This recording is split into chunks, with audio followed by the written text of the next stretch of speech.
आज काम से लौटते हुए मुझे काफी देर हो गई थी। ना जाने कैसे, लेकिन मुझे वक्त का पता ही नहीं चला। ऑफिस से बाहर निकला तो चारों तरफ घना अंधेरा छाया था। ठंडी ठंडी हवा मेरे चेहरे को छूकर बार बार जा रही थी। नानी को मैंने फोन करके बोल दिया था कि मैं यहाँ से निकल चुका हूँ। वो बिल्कुल भी मेरी फिक्र ना करें। बाइक स्टार्ट करके मैं अपने रास्ते पर आगे बढ़ चला। मेरी नानी का घर यहाँ उत्तराखंड के गांव में है। कुछ महीने पहले ही मेरी नौकरी लगी और पहली ज्वाइनिंग यहीं पर हो गई। मैं अपनी धुन में मगन खोया हुआ सुनसान सड़क के रास्ते से जा रहा था। अगर आप में से कोई भी पहाड़ी इलाकों में गया होगा तो उसे पता होगा कि पहाड़ी इलाकों में बहुत सारे पेड़ पौधे होते हैं और वहाँ लोग भी बहुत कम रहते हैं। इस वजह से काफी जगहें ऐसी होती हैं जहाँ बहुत ज्यादा भीड़ भाड़ आपको नहीं दिखती है। मैं भी इस रास्ते से अपनी नानी के घर जाता था। वो रास्ता काफी सुनसान पड़ता था, इसलिए मेरी नानी अक्सर मुझसे कहती कि मैं दिन ढलने से पहले ही निकल आया करूं, क्योंकि उनका कहना यह है कि पहाड़ी इलाकों में बहुत ही खतरनाक चुड़ैलें रहती हैं, जिसे अगर एक बार आपका पाला पड़ गया तो फिर उनसे जान छुड़ाना बहुत ही मुश्किल होता है। वैसे तो मुझे उतना ज्यादा डर नहीं लगता, लेकिन भूत चुड़ैलों के नाम से मेरी भी हालत थोड़ी खराब होने लगती है। मैं नानी को अक्सर कहता कि आप मुझे ये सब बार बार याद दिलाकर डराया ना करो, लेकिन वो मेरी फिक्र में ही मुझे बार बार चेतावनी देती रहती थी। ये दिन सर्दियों के थे, इस वजह से कोहरा भी सूरज ढलते ही तेजी से बढ़ने लगा था। चारों तरफ घना सन्नाटा, अजीब अजीब सी जानवरों की आवाज, और उस घने कोहरे में मैं सड़क को चीरता हुआ अभी आगे बढ़ ही रहा था कि तभी मैं अचानक एक चीज को क्रॉस करता हुआ जैसे ही आगे निकला, मेरे होश उड़ गए थे। अपने आप ही मेरी बाइक धीमी हो गई और मेरे दिमाग ने जोर डालना शुरू किया। और जैसे ही मुझे 2 साल पहले की वो बात याद आई, मेरे सर से पसीना टपकने लगा। मैं अपने आप से ही बड़बड़ा रहा था कि हाँ, ये वही लड़की है। आज से 2 साल पहले जब मैं अपना ग्रेजुएशन यहीं से कर रहा था, एक दिन जब कॉलेज में सेमिनार था, उस दिन मुझे कॉलेज से लौटते हुए काफी देर हो गई थी। उस दिन भी मैं अपनी बाइक से ही कॉलेज गया था और उससे ही वापस लौट रहा था। लेकिन तब सर्दियां नहीं थीं, गर्मियों के दिन थे। पर फिर भी एक सुनसान मोड़ पर हल्की सी धुंध जब मुझे नजर आने लगी तो मुझे थोड़ा सा अजीब भी लगा। और तब मैंने पहली बार इस लड़की को देखा था। बिल्कुल गोरा रंग, बड़ी बड़ी काली आंखें, खुले हुए बाल जो कि कमर से नीचे तक जा रहे थे। वो दिखने में वाकई खूबसूरत थी, लेकिन सच कहूं तो उसे पहली नजर में देखते ही मैं खौफ से भर गया था, क्योंकि उसके माथे से होता हुआ एक गहरा घाव उसके गाल तक आया था, जिसमें ऐसा लगता था कि जैसे अभी भी खून निकल रहा हो। हाथ के पास भी एक गहरा कट लगा था और हाथों पर भी अजीब तरह से घाव थे। उसने कपड़े भी बड़े बेढंग के पहन रखे थे। वह बिल्कुल भूत के जैसी खड़ी थी।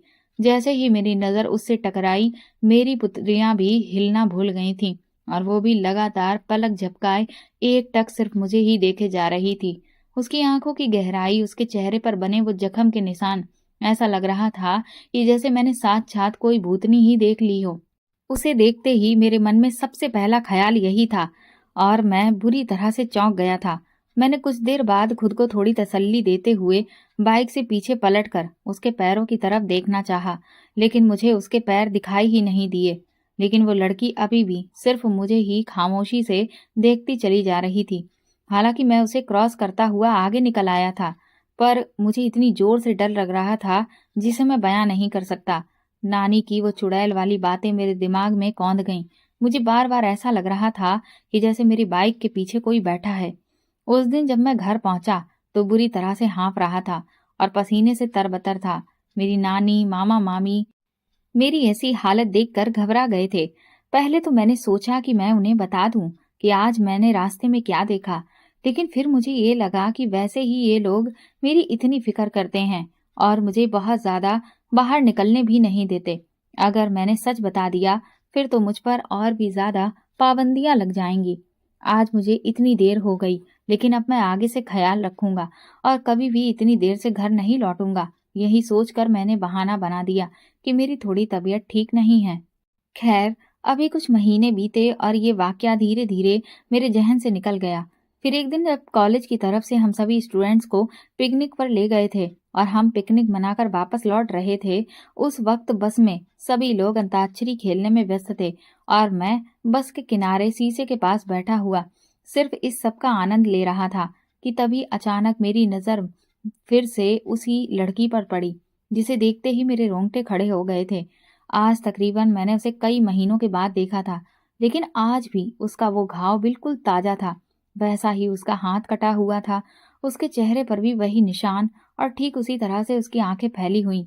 उसने भी मुझे देख लिया था और वो बिना पलक झपकाए आज भी मुझे घूर रही थी।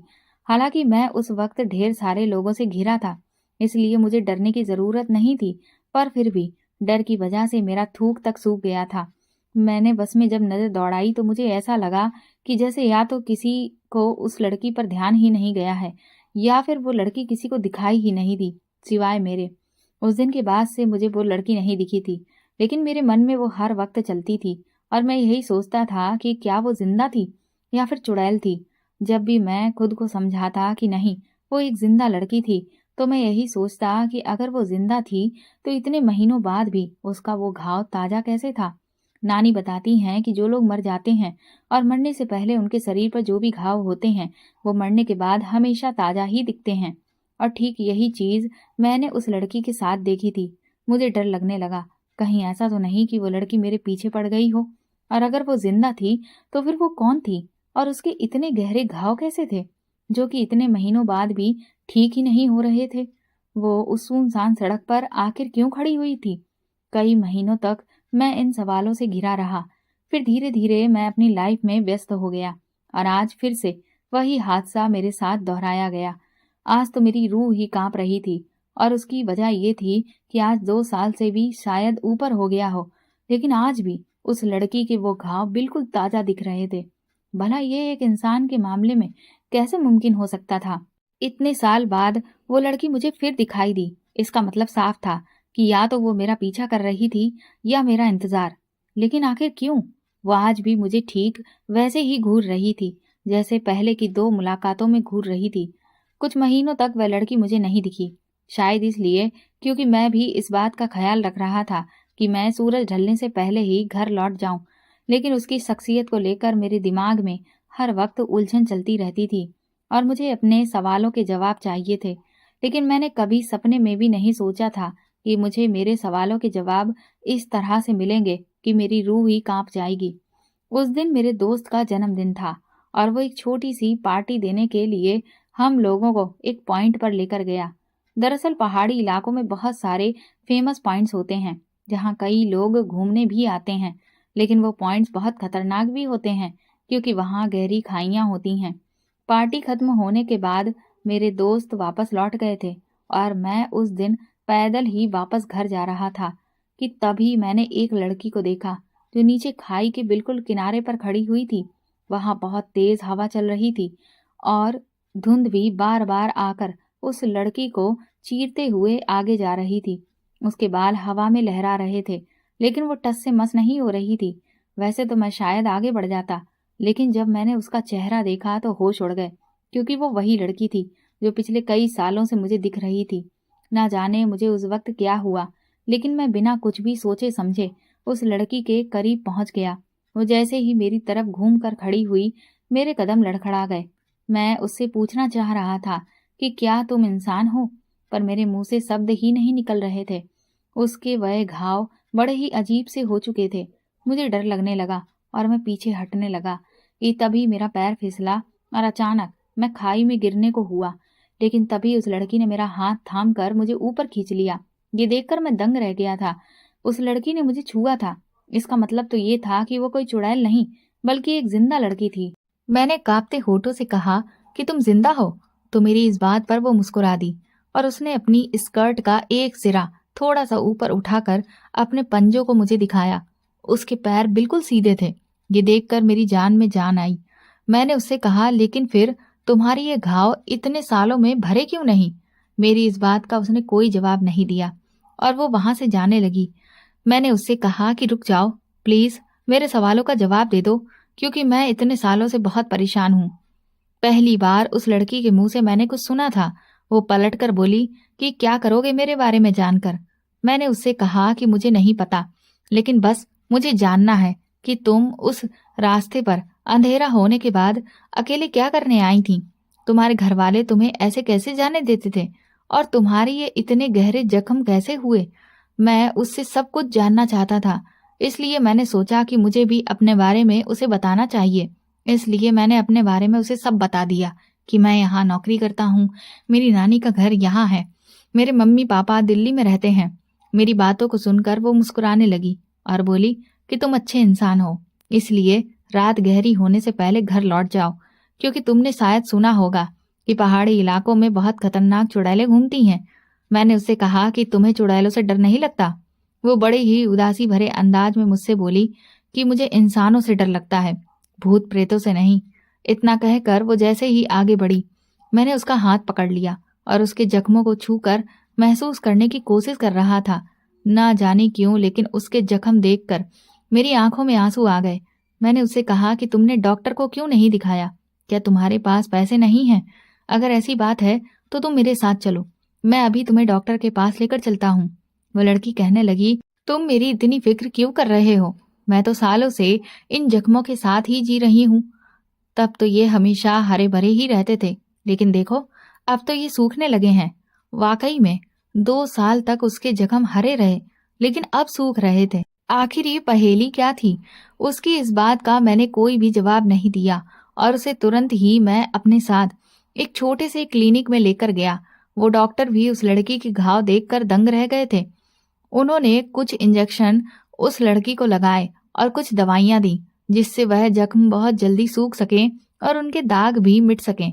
हम जब क्लिनिक से बाहर निकले तो वो लड़की कहने लगी कि आज तक सिर्फ मुझे जख्म देने वाले ही मिले थे, आज पहली बार कोई उन जख्मों पर मरहम लगाने वाला मिला है। मैंने उसका एक हाथ अपने हाथ में लिया और रिक्वेस्ट करते हुए उससे कहा कि मुझे तुम्हारे बारे में सब जानना है। इसके बाद वह मुझे पास के ही एक पार्क में लेकर गई और कहने लगी कि ठीक है, आज मैं तुम्हें अपनी पूरी कहानी सुनाती हूँ। मेरा नाम कविता है।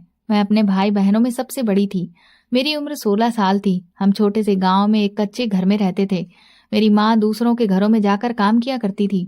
मेरी माँ को गुर्दे की तकलीफ थी, लेकिन हमारे पास उनके इलाज के लिए पैसे ही नहीं थे। जब भी वो मेरे पापा से अपने इलाज के लिए पैसे मांगती तो पापा उनसे कहते कि उनके पास माँ को देने के लिए कुछ भी नहीं है। लेकिन फिर भी पापा के पास शराब पीने के लिए पैसे हमेशा होते थे।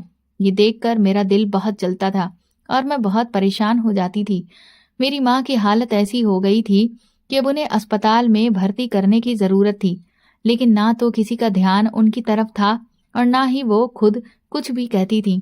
एक इंसान जब कहता है कि मुझे दर्द है तो जाहिर है कि उसे दर्द की दवा दी जानी चाहिए, लेकिन दर्द छुपाने वालों को तो दवा नहीं मिलती। मेरी माँ भी तो ऐसी ही थी। वो कहती थी कि वो ठीक है और हमारे लिए काम करती थी। मेरे पापा अच्छे थे, लेकिन उन्हें शराब की बहुत बुरी लत लग गई थी, जिस वजह से उन्हें शराब के आगे और कुछ दिखाई ही नहीं देता था।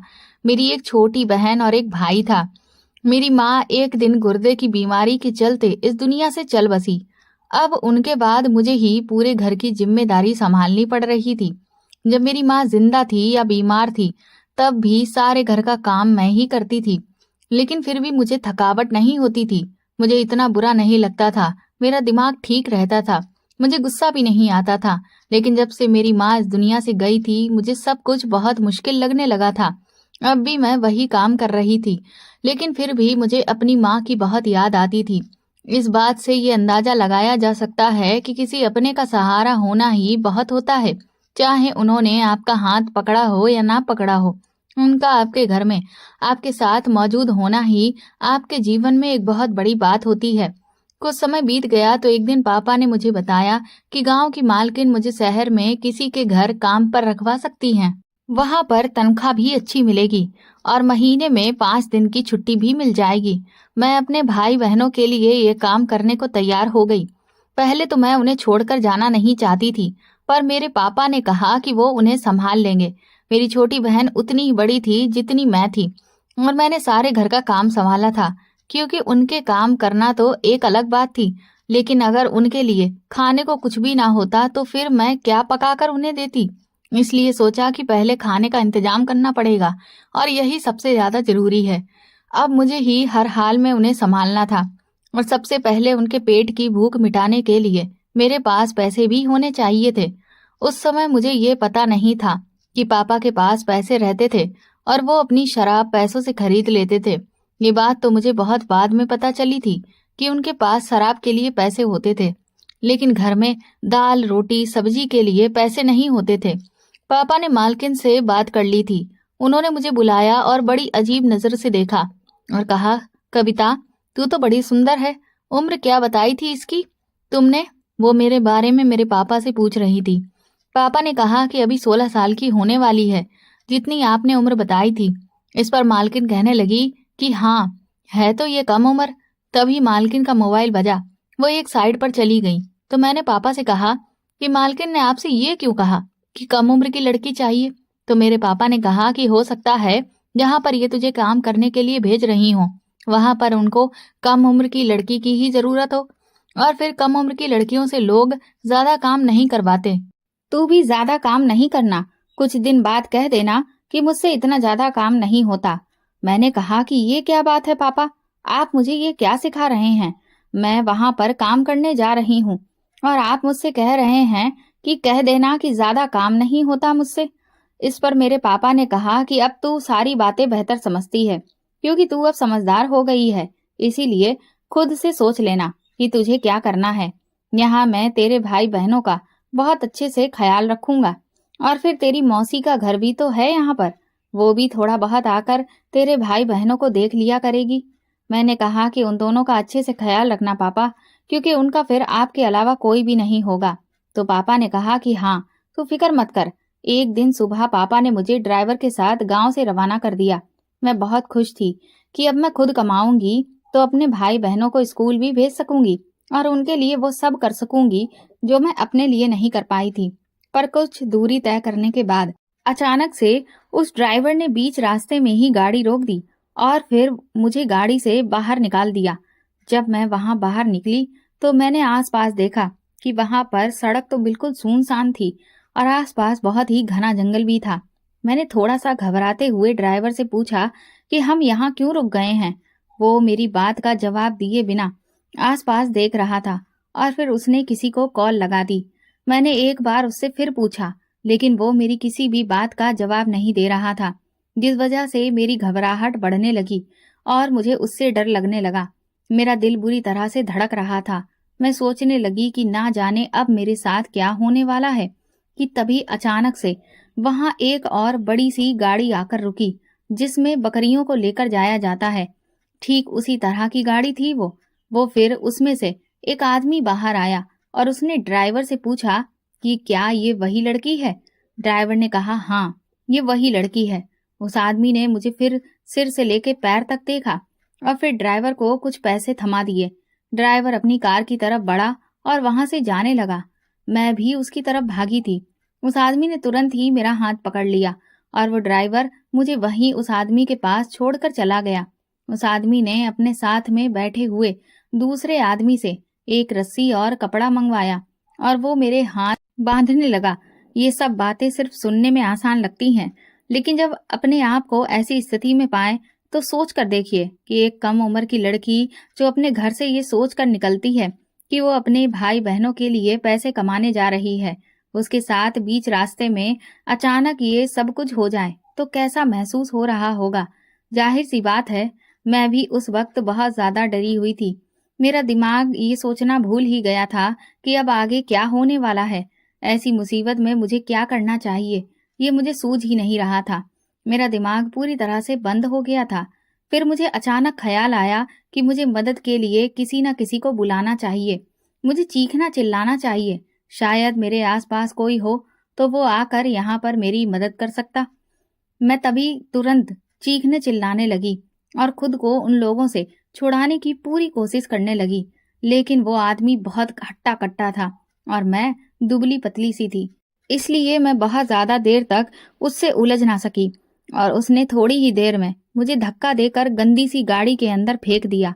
लेकिन जब मुझे गाड़ी के अंदर धकेला गया तब मुझे ये एहसास हुआ कि यहाँ तो मैं अकेली नहीं थी। उस गाड़ी के अंदर तो मेरे जैसी और भी न जाने कितनी सारी लड़कियां थीं। वो कौन थी, कहाँ से आई थीं, उनको यहाँ तक कैसे लाया गया था? क्या मेरे साथ जो भी हुआ उनके साथ भी बिल्कुल वही किया गया था? और अब आगे हमारे साथ में क्या होने वाला था, इस सब के बारे में मुझे कोई अंदाजा नहीं था। लेकिन ये सारे सवाल मेरे दिमाग में घूम रहे थे। हम सब लड़कियों की हालत बिल्कुल एक जैसी थी। हमारे हाथ बंधे हुए थे, मुंह में भी कपड़ा डालकर हमारी जुबान को बंद करवाया गया था। हम सब लड़कियों के साथ जानवरों के जैसा बुरा सुलूक करके वहां पर हमें डाला गया था। गाड़ी अपनी पूरी रफ्तार से चल रही थी। कभी हम गाड़ी की दीवारों से टकराते तो कभी एक दूसरे से। हम सब ही लगभग भूख प्यास से तड़प रहे थे कि तभी अचानक गाड़ी रुक गई।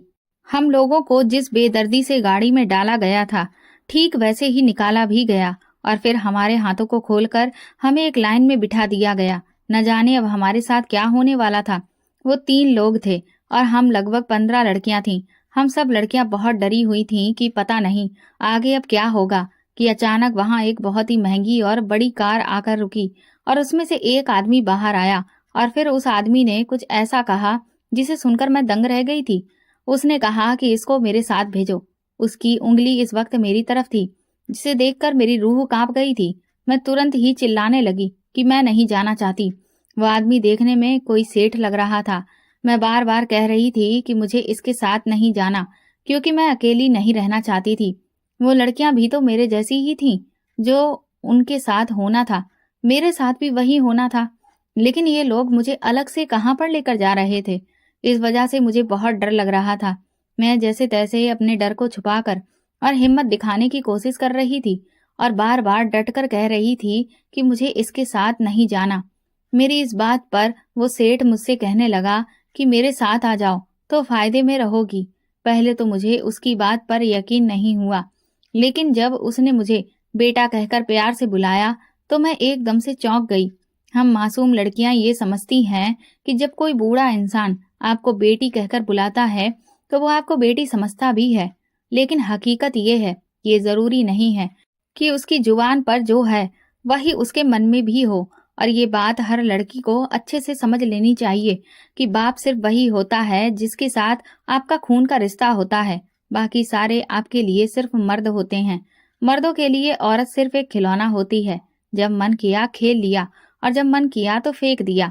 उसकी बात से मेरे मन को थोड़ी तसल्ली मिली और इसीलिए मैं आगे बढ़ी। उसकी कार में बैठ गई। वो मुझे अपने घर ले आया और वहां फिर मुझे एक अधेड़ उम्र की नौकरानी दिखाई।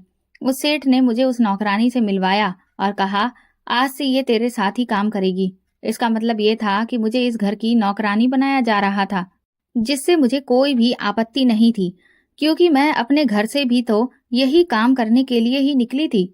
मुझे कौन सी बहुत ज्यादा पढ़ाई करवाई गई थी जब मैं कोई और नौकरी करती। मुझे तो वैसे भी यही सब कुछ करना था, या तो कोई मेहनत का काम या फिर कोई नौकरानी का काम। अब सेठ अगर मुझे से ये काम करवा रहे थे तो इसमें मुझे कोई भी परेशानी नहीं थी, लेकिन मुझे समझ नहीं आ रहा था कि फिर वो सब क्या था कि हमें उस गाड़ी में इस तरह से फेंक दिया गया। और वो बाकी की लड़कियां कौन थीं, कैसे आई थीं और कहाँ से लाई गई थीं, उनके साथ क्या होगा, और सिर्फ अलग से मुझे यहाँ पर क्यों लाया गया, सिर्फ मैं ही यहाँ पर क्यों आई, उस बूढ़े आदमी ने मुझे ही क्यों चुना। मेरे मन में बार बार यही सब सवाल आ रहे थे, जिनको लेकर मैं सच में डूबी हुई थी। तभी अचानक वो सेठ मुझसे बोला कि तेरा नाम कविता है ना? मैंने कहा हाँ। तो वो कहने लगा कि बस आज से ये तेरा घर है, पर तुझे इस औरत की हर बात माननी है। उसके बाद वो सेठ उस औरत से कुछ बातें करने लगा। कहने लगा कि इसे खाना खिलाओ और इसके कपड़े जूते लत्तों का भी इंतजाम करो। फिर इतना कहकर वो सेठ वहां से चला गया। उस औरत ने मुझे खाना खिलाया और मैं बेखबर होकर सो गई। अब मैं वहां ही रहने लगी। मैं बहुत अच्छा खाना बनाती थी और उस सेठ साहब को मेरे हाथ का खाना बहुत पसंद आया था। धीरे धीरे दिन बीत रहे थे और मैं देखती थी कि वो मेरा बहुत ख्याल भी रखते थे। मुझे वहां रहते हुए अब लगभग 3 हफ्ते हो गए थे। सेठ साहब कहते थे कि वह मुझे मेरे काम की तनख्वाह भी देंगे और मुझे मेरे गांव भी जाने देंगे। एक शाम को मैं हॉल में खड़े होकर सब चीजों की सफाई कर रही थी कि तभी अचानक से मेरा हाथ लगने से वहां के टेबल पर रखा हुआ एक बड़ा ही महंगा शोपीस मुझसे गिर गया। वो बड़ा ही कीमती लग रहा था, जिसे देख मैं बुरी तरह से घबरा गई और उसके टुकड़ों को उठाने लगी कि तभी मेरी नजर सेठ पर पड़ी। मुझे उस सेठ ने देख लिया था क्योंकि वो दरवाजे पर ही खड़ा हुआ था। मैं तुरंत ही उससे माफी मांगने लगी क्योंकि मैं बहुत बुरी तरह से डर गई थी। लेकिन वो सेठ मेरी तरफ गुस्से से आगे बढ़ा और मुझे हाथ पकड़कर अपने कमरे में ले जाने लगा। मैं उससे बार बार गिड़गिड़ाकर कह रही थी कि मुझे माफ कर दीजिए सेठ साहब, मैं आगे से पूरा ख्याल रखूंगी और ये गलती अब दोबारा नहीं करूंगी। लेकिन सेठ साहब ने नहीं सुना और वो मुझे कमरे में ले गए और कमरे का दरवाजा बंद कर दिया। मुझे लगा था कि मुझे एक महंगे शोपीस को तोड़ने की सजा मिलेगी, पर असलियत ये थी कि मुझे इस बात की सजा मिली थी कि मैं एक लड़की थी। सेठ साहब ने मुझसे मेरी सबसे कीमती चीज को छीन लिया था। मैं सारी रात जमीन पर पड़ी रही और बिल्कुल पत्थर सी हो गई थी और अपनी आंखों से छत को लगातार देखती रही क्योंकि मैं तो बर्बाद हो गई थी। अब भला मेरी जिंदगी का क्या मकसद था? मेरी आंखों में बार बार मेरे भाई बहनों की शक्ल आ रही थी जिनके लिए मैं कुछ करने के लिए घर से निकली थी। लेकिन सफर की शुरुआत पर ही मेरे साथ इतना बड़ा हादसा हो गया था। अब मैं क्या करती? सुबह वही आदमी वहां आया जिसने मुझे ड्राइवर से खरीदा था और फिर मुझे अपनी गाड़ी में बिठाकर वहां से ले गया। दरअसल वो आदमी सेठ साहब का भाई था। मुझे सेठ साहब पहले दिन से ही अपने घर में सिर्फ मुझसे अपना मतलब पूरा करने के लिए ही लाए थे। जब मुझे वहां से लेकर जाया जा रहा था तभी उस घर की वो नौकरानी मेरे पास आई। लेकिन इससे पहले कि वो मुझे कुछ बोलती, मैंने गुस्से में उससे कहा कि तुम जानती थी ना कि मैं सिर्फ बलि का बकरा बनाकर यहाँ पर लाई गई हूँ। तुम्हें ये बात पहले दिन से ही पता थी। अगर तुम चाहती तो तुम मुझे बचा सकती थी, लेकिन तुमने ऐसा कुछ भी नहीं किया। मैं तुम्हें कभी भी माफ नहीं करूंगी और भगवान से दिन रात प्रार्थना करूंगी कि भगवान भी तुम्हें कभी माफ ना करे। मैंने उसकी कोई भी बात नहीं सुनी और कार में जाकर बैठ गई। कभी कभी जिंदगी आपको ऐसे रास्तों से गुजार देती है जहां से गुजरने के बारे में आपने कभी सोचा भी नहीं होगा और आप भी तब अपनी जिंदगी में होने वाले हादसों को देखकर हैरान रह जाते हैं। अभी तक मेरी जिंदगी में 2-3 बड़े बड़े तूफान आ चुके थे, जबकि मैं उन लोगों में से थी जो शायद एक तूफान को भी बर्दाश्त नहीं कर सकते थे। पहले मेरी माँ मुझे छोड़कर चली गई और फिर मुझे अपने भाई बहनों को भी अकेला छोड़ना पड़ा। ये बात भी मैं जानती थी कि ये सब कुछ उस गांव की मालकिन की वजह से हुआ था। उसने ही ये सब कुछ करवाया था और फिर मेरे साथ जो शुरू किया गया और वह सब कुछ जो मेरे साथ हुआ, अब भला इससे ज्यादा और भी बुरा क्या हो सकता था? दरअसल जब हमारे साथ कुछ बुरा होता है तो हमें यही लगता है कि अब भला इससे ज्यादा और बुरा क्या होगा, लेकिन फिर जब अगली बार उससे भी ज्यादा बुरा हो जाता है तो हम हैरान रह जाते हैं। ठीक मेरे साथ भी यही होने वाला था, पर मुझे अभी इसके बारे में पता नहीं था। वो आदमी अब मुझे यहाँ से कहाँ ले जा रहा था और उसके क्या इरादे थे, मुझे इस बात से कोई फर्क नहीं पड़ता था। लेकिन जब मैं उस जगह पर पहुंच गई तो फिर मुझे फर्क पड़ने लगा। मुझे पता चला कि पहले तो मैं एक कुएं में गिरी थी और फिर खाई में, और अब तो मेरे आगे नरक आने वाला था। जबकि मैं इतनी मासूम थी कि मैं यही सोचती रही कि उन्होंने मेरी जान बचाकर मुझे जिंदगी दी है।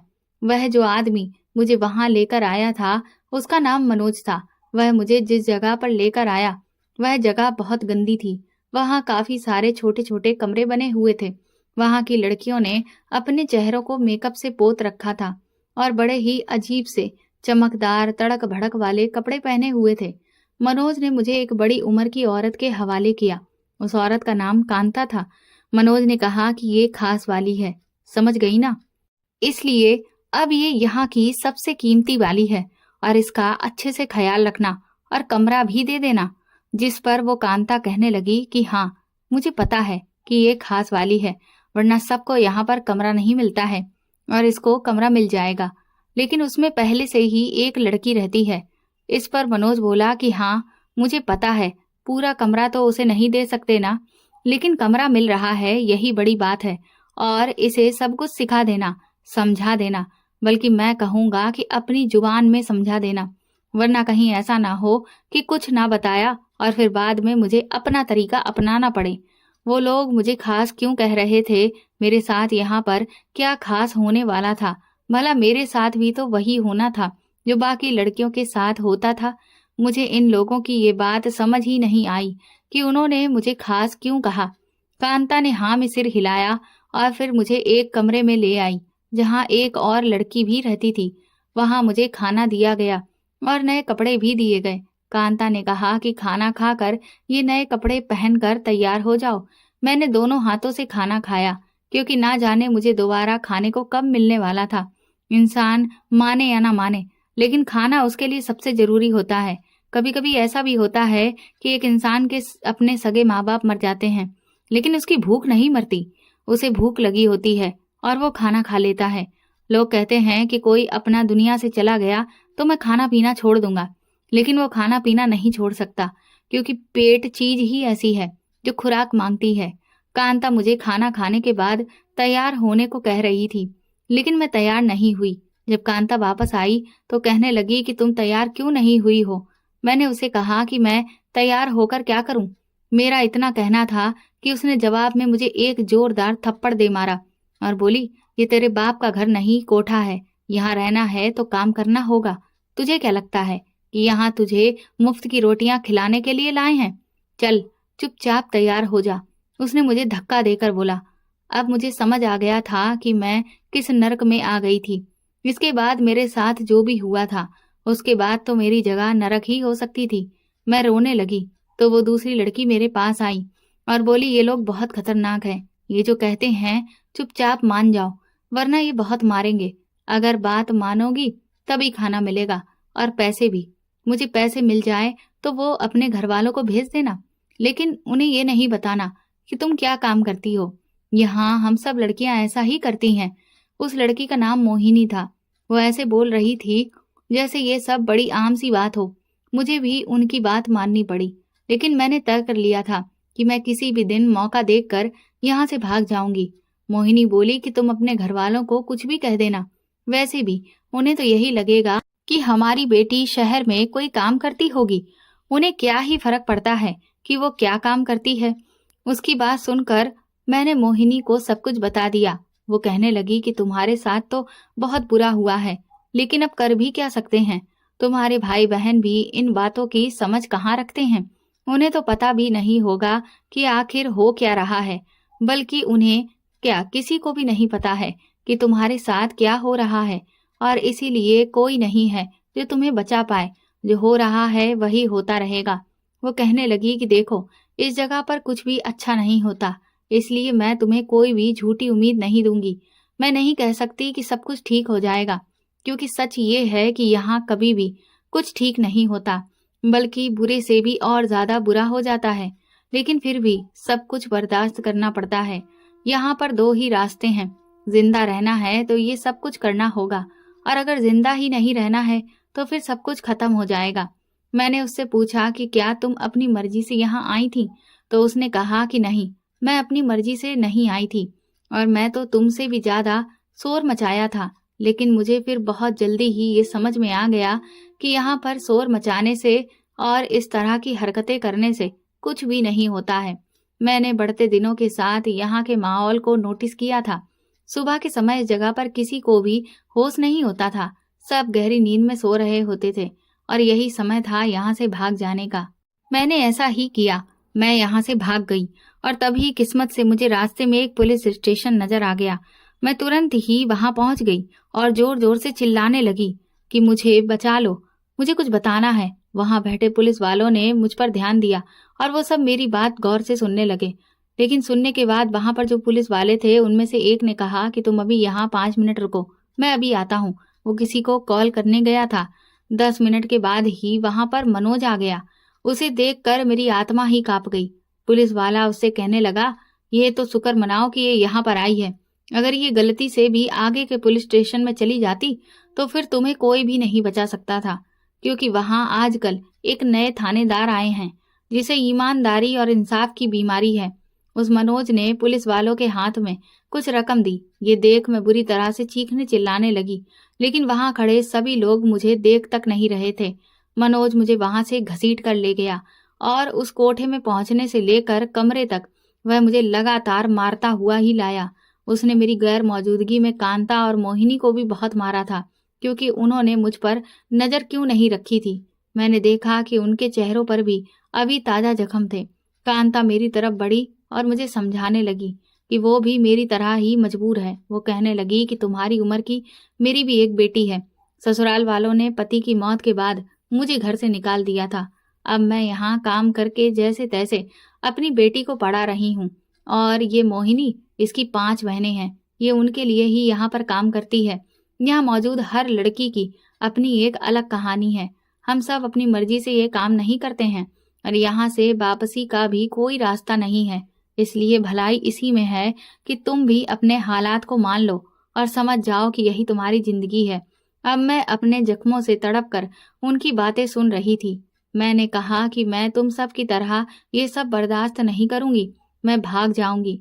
मैं एक बार फिर से भाग जाऊंगी। मैं चिल्लाई और मैंने ऐसा ही किया, लेकिन इस बार मैं दरवाजे पर ही पकड़ ली गई। मुझे मनोज ने फिर से जानवरों की तरह मारा और फिर 8 दिन तक मैं एक कमरे में ही पड़ी रही। किसी ने भी मेरे जख्मों पर मरहम नहीं लगाया। बस कभी कांता तो कभी मोहिनी आकर मुझे खाना खिला देती थी। ना जाने मुझे किस बात की सजा मिल रही थी। मैं इतनी बुरी तो नहीं थी। मैं एक आम सी लड़की थी जो अपने भाई बहन की खातिर घर से निकली थी। मेरे पिता को भी बेवकूफ बना दिया गया था और मुझे भी।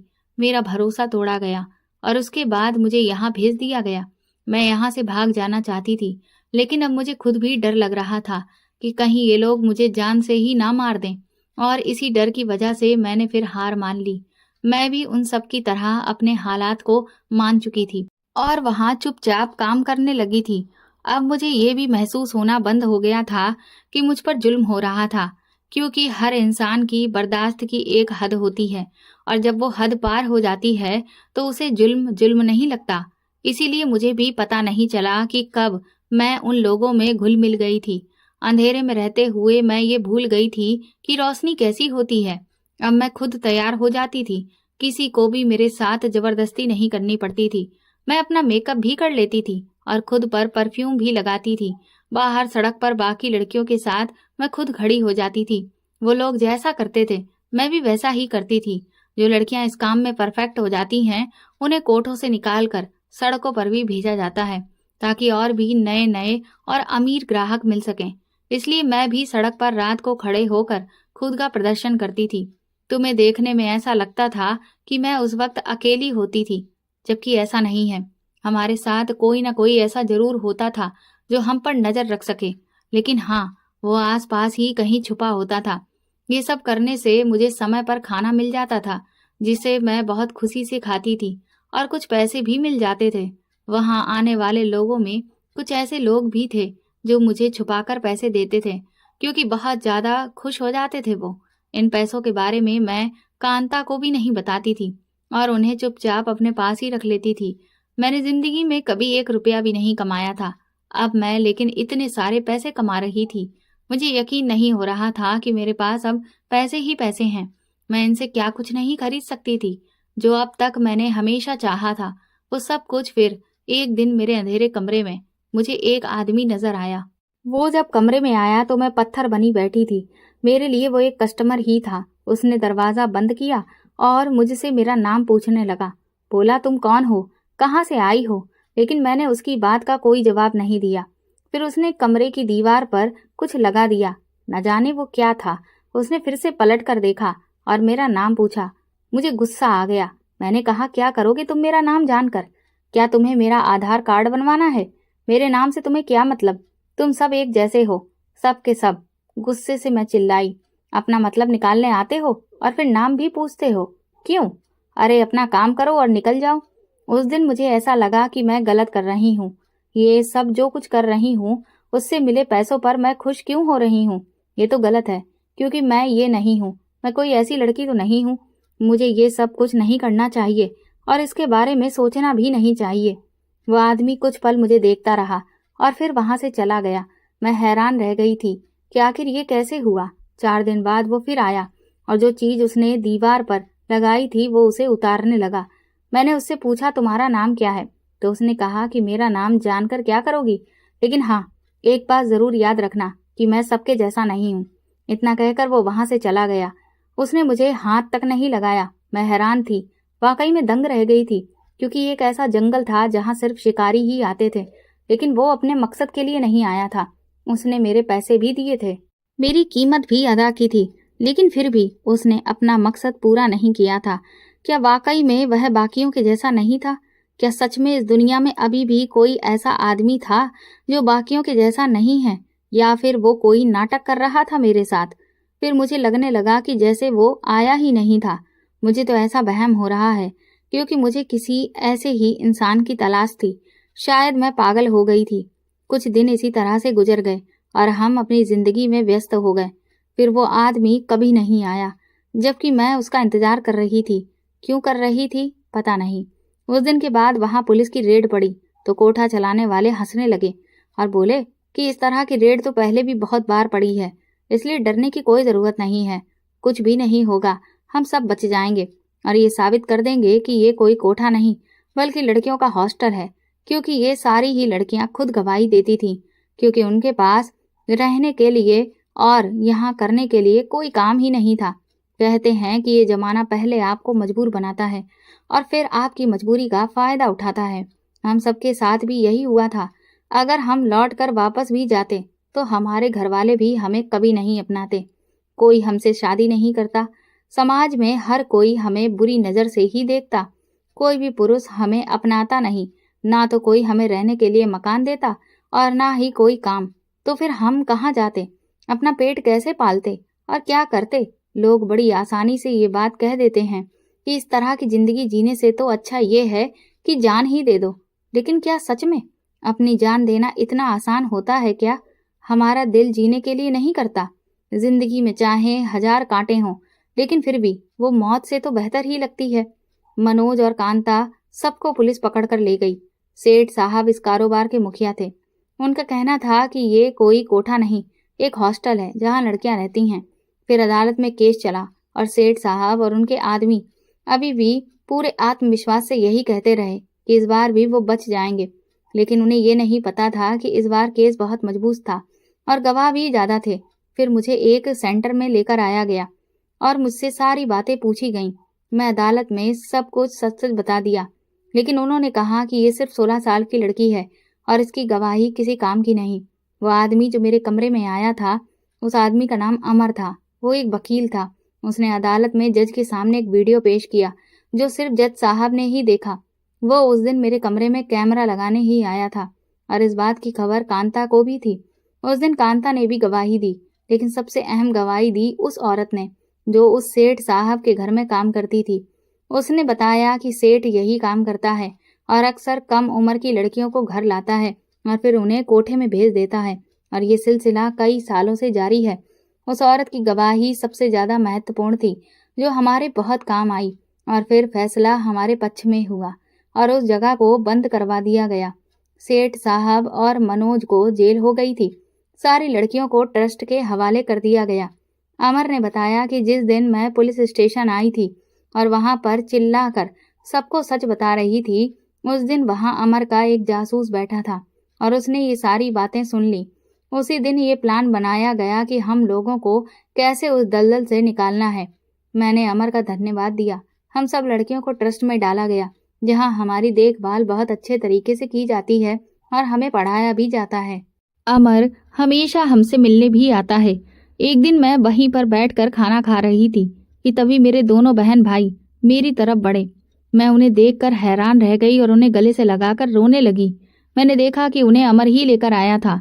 मैंने उसका एक बार फिर से धन्यवाद दिया और पूछा कि मेरे पापा कहाँ हैं, वो साथ में क्यों नहीं आए। उसने बताया कि तुम्हारे पापा जेल में हैं। ये सुनकर मैं हैरान रह गई। मैंने कहा कि मेरे पापा जेल में क्यों हैं, उन्हें जेल में किसने डाला? उनकी तबीयत भी खराब रहती थी, उन्हें जेल से निकालो। मैं बुरी तरह से तड़पने लगी। मेरे पिताजी जेल में क्या कर रहे थे? जब अमर ने हमारी इतनी मदद की तो वह मेरी थोड़ी और मदद भी कर सकते थे। मेरे पापा को वो जेल से निकाल सकते थे। मैंने उनसे मिन्नतें करना शुरू कर दिया कि आप मेरे पापा को बाहर निकाल दो, लेकिन तब उसने मुझे ऐसी बात बताई कि मेरे पैरों तले से जमीन निकल गई। मैंने कभी सपने में भी नहीं सोचा था और सच कहूँ तो मैं अपने उस अतीत के बारे में अब बिल्कुल भी नहीं सुनना चाहती थी जो मेरे साथ हो चुका था। अमर ने बताया कि मुझे उस ड्राइवर ने नहीं बेचा था, बल्कि मुझे मेरे पापा ने ही बेचा था। उस गांव की मालकिन के हाथों बेच दिया था उन्होंने। मालकिन ने फिर मुझे सेठ साहब के आदमियों को बेच दिया। ये सुनकर मेरे पैरों तले से जमीन निकल गई। मेरे पापा ने मुझे अपनी शराब की लत के लिए बेच दिया था। अब मेरे भाई बहन मेरे पास थे। मुझे उस ट्रस्ट में खाना बनाने का काम मिल गया और मैं वहीं रहने लगी। मैंने अपने भाई बहनों को स्कूल में एडमिशन दिला दिया है और अब मैं वहाँ स्कूल में ही रहती हूँ। मैं अपनी जिंदगी से यही सीखा है कि इस दुनिया में जहाँ मेरे पापा, मालकिन, मनोज और सेठ साहब जैसे बुरे लोग हैं, वहीं अमर के जैसे अच्छे लोग भी हैं और कांता और मोहिनी के जैसे मजबूर लोग भी हैं। लेकिन अगर हम मजबूर लोग हिम्मत करें तो इन बुरे लोगों से जीत सकते हैं, जैसे उस सेठ साहब के घर में काम करने वाली नौकरानी ने हिम्मत की। मैंने उस नौकरानी को माफ कर दिया था, अब वो भी मेरे साथ ही रहती है। वैसे भी उसकी भी गलती नहीं थी, वो भी तो मजबूर थी और मजबूरी इंसान से क्या कुछ नहीं करवा देती है। अब मैं आजाद हूँ, लेकिन फिर भी मुझे सुकून ही नहीं मिलता और इस सुकून की तलाश में ही मैं यहाँ वहाँ भटकती रहती हूँ, क्योंकि मेरा वह बुरा अतीत मेरा पीछा ही नहीं छोड़ता। मैं कभी कभी यही सोचती हूँ कि मैंने ऐसे कौन से बुरे कर्म किए थे जो मेरे जीवन में सब कुछ इतना बुरा ही हुआ। मुझे कभी कोई प्यार करने वाला क्यों नहीं मिला। कविता की पूरी कहानी सुनकर मेरी आंखों से आंसू रुकने का नाम नहीं ले रहे थे। मैंने उससे कहा कि तुमने कम उम्र में ही बहुत कुछ झेल लिया, लेकिन सच कहूँ तो तुम बहुत हिम्मत वाली हो, क्योंकि हम जैसे लोग जो अपने घरों में आराम से रह रहे हैं, जिन्हें सारी सुख सुविधाएं मिल रही हैं, माँ बाप का प्यार मिल रहा है, वो कभी सोच भी नहीं सकते कि ये दुनिया इतनी बेरहम है और हम इतने भाग्यशाली। लेकिन मुझे एक बात समझ नहीं आई कि तुम्हारी ये घाव कभी भरते क्यों नहीं थे। तो कविता ने बताया कि वो मनोज हमेशा मेरे इन घाव को बार बार कुरेद देता था ताकि मैं हद से ज्यादा तकलीफ से गुजरूं। उस दिन के बाद से मेरी और कविता की मुलाकातें बढ़ती चली गईं। मुझे पता भी नहीं चला कि कब मैं कविता से प्यार करने लगा और इसीलिए फिर एक दिन मैंने उसका हाथ थाम लिया। वो पहले तो इनकार करती रही, लेकिन जब उसने मेरी आंखों में अपने लिए सच्चा प्यार देखा तो फिर वो भी मान गई। मैंने अपने घर में कभी भी कविता की असली सच्चाई नहीं बताई, सिर्फ यही कहा कि वो एक अनाथ है, क्योंकि ये समाज कितना भी आगे क्यों ना बढ़ जाए, लेकिन एक ऐसी जगह से आई हुई लड़की को कोई नहीं अपनाना चाहता, जबकि इन्हीं जगहों पर जाने वाले मर्दों को हर रोज अपने घर में पूरा आदर सत्कार मिलता है और ना ही उनके घर वाले और ना समाज उन्हें नीची नजरों से देखते हैं। कविता अभी भी ट्रस्ट में नौकरी करती है क्योंकि वो अपने दम पर अपने भाई बहनों को पढ़ाना लिखाना चाहती है। मैं हर संभव कोशिश करता हूँ कि उसे वो सारी खुशियाँ और सम्मान दे सकूं जिसके वो काबिल है। तो दोस्तों, आपको ये कहानी कैसी लगी हमें कमेंट करके ज़रूर बताएं और प्लीज़ इस कहानी को ज़्यादा से ज़्यादा शेयर और लाइक करके मेरे चैनल को सपोर्ट करें।